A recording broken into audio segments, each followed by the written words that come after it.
dude, I hate losing. I want to win every time. Yeah. I want to get better and I want to just keep improving until I'm not competing anymore. But I'm also not attached to dates. I'm not attached to shows.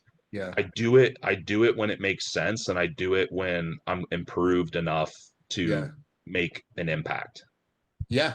I think that's great. And I think it goes back to what you were saying earlier with like being like, okay, prep starts now, 16 weeks, let's go. Like it's a healthier mindset, and it probably works a lot better with you with all the stuff you have going on professionally.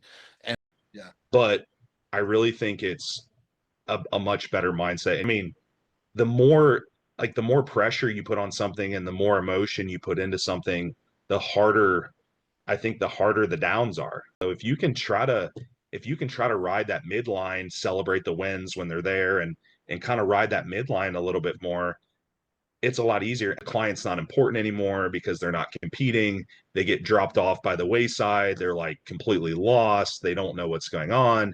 They drop the coach. Yeah. And they're like, man, One thing I learned from your discussions with Joe, like so early on, is that you need a lot less to maintain than to grow. Like growing is when, for most people, for most at least male bodybuilders who are trying to add size, that's like the time to escalate PEDs appropriately, of course. Um, can you talk about like why that worked doing like so much of your prep on TRT?